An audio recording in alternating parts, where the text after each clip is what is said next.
Bismillahirrahmanirrahim. Assalamualaikum warahmatullahi wabarakatuh. Alhamdulillahilladzi salatu wassalam ala asyrafil anbiya'i wal mursalin wa ala alihi washabihi ajma'in, amma ba'du. Allahumma anfa'na bima 'allamtana wa 'allimna ma yanfa'una wa zidna ilma warzuqna fahma. Amma ba'du. Alhamdulillah, di sore hari ini kita bisa berkumpul kembali setelah sepekan lalu kita mengkaji kitab ini, Manhajut Tarbiyah An-Nabawiyah Litifl, dan kita sudah sampai di pertemuan yang kemarin, tujuan dari pernikahan. Sebelum kita lanjutkan ke poin berikutnya, yakni sifatul murabbiyin najih, sifat-sifat pendidik sukses, maka perlu kita tekankan di sini. Di dalam kitab ini, kenapa diawali dari orang tua terlebih dahulu? Jika kita sebagai calon orang tua, tentu sudah menjadi kebutuhan kita untuk mengetahui bahwa dibutuhkannya usaha serius untuk mendidik anak soleh itu semenjak sebelum menikah. Bagaimana jika yang sudah terlanjur, kita bisa maksimalkan yang memang sudah terlewat. Kemudian untuk para pendidik, jikalau kita pendidik, ini memberikan tanda, memberikan clue kepada kita semua bahwa pendidikan yang kita lakukan sebagai seorang guru, posisi kita ini mengingatkan kita untuk mengajak orang tua. Jadi kenapa disampaikan di sini pentingnya informasi terkait dengan keadaan orang tua? Karena sejatinya pendidikan anak-anak khususnya sebelum balik itu ada di tangan orang tua. Maka pentingnya seorang guru mencermati hubungan dengan orang tuanya, si murid yang kita didik khususnya.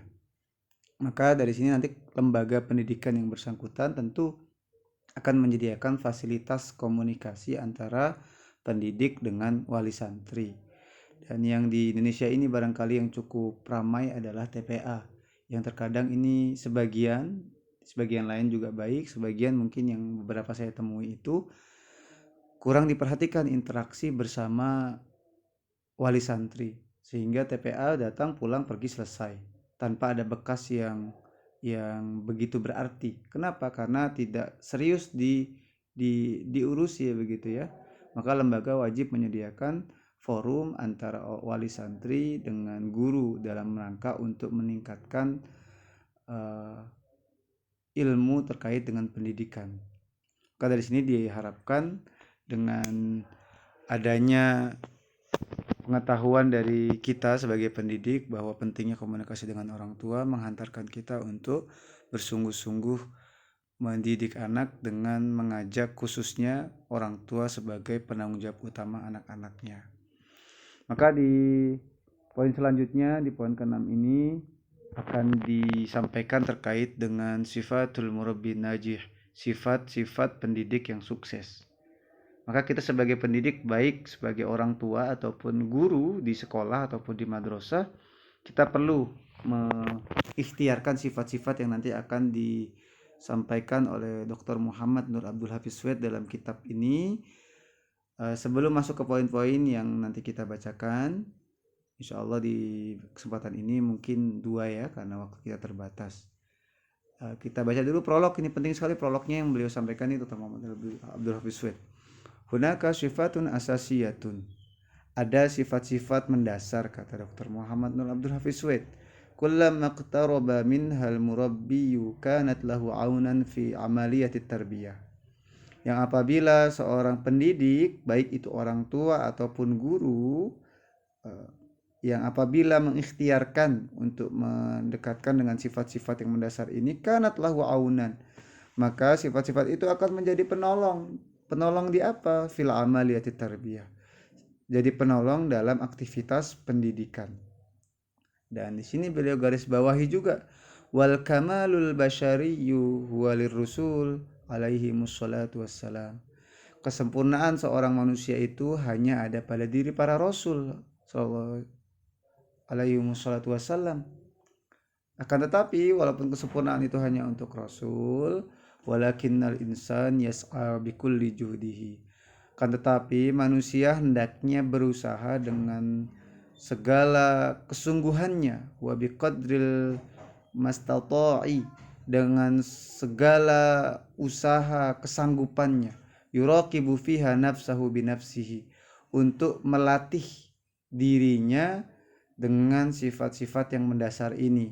Dalam rangka apa? Untuk wadzalika litawassuli ilal akhlaqit thayyibah, dalam rangka untuk mendapatkan atau memiliki sifat atau akhlak-akhlak yang baik, wasifatil hamidah, dan sifat-sifat yang terpuji, wa khassatan, dan secara khusus annahu fi murakkizil qudwatit tarbawiyah, dan secara khusus bagi murabbi, pendidik baik orang tua ataupun guru, di dalam murakkizil qudwah, menjadi pusat contoh dalam pendidikan. Kenapa? Karena fayanzuru ilaihil jilu al-jadidu ala annahu murabbiyuhu wa muwajjihuhu. Karena murid itu akan menyaksikan, akan melihat secara langsung bagaimana pendidik dan pengarahnya. Wa ilaika ahammus sifat allati yas'a ilaihil murabbi wafaqani Allah wa iyyaka ilaih. Dan bagi kita semua pendidik ada sifat-sifat yang penting sekali yang kita harus ikhtiarkan. Apa yang pertama? Yang pertama al-hilmu wal anatu.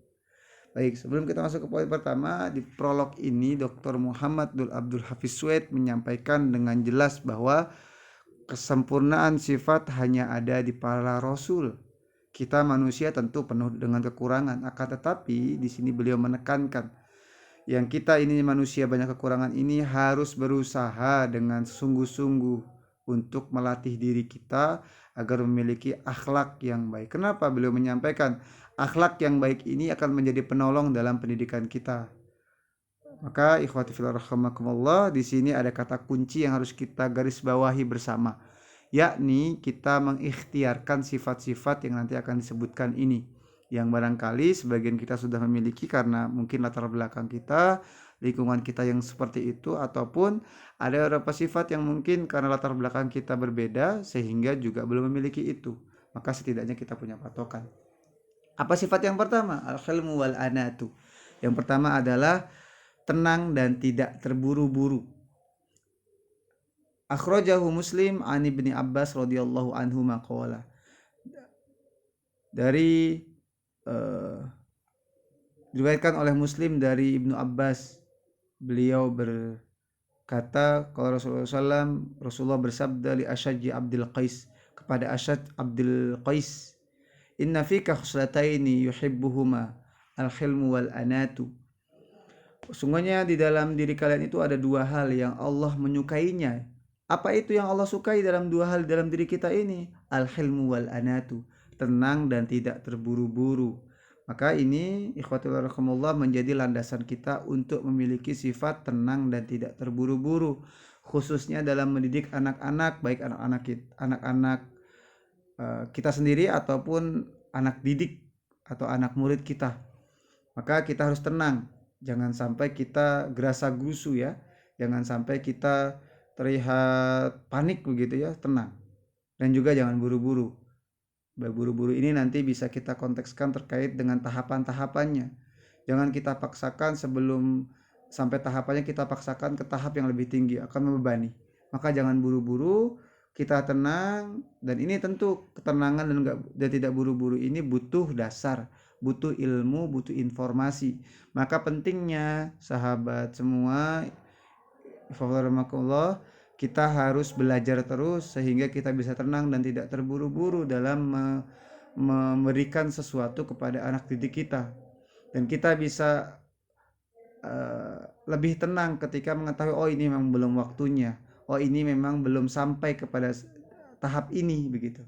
Dan ini tidak terlepas dari ilmu yang kita miliki, dan ilmu yang kita miliki tentu dari proses belajar kita. Maka kita sebagai orang tua di sini harus senantiasa terus belajar.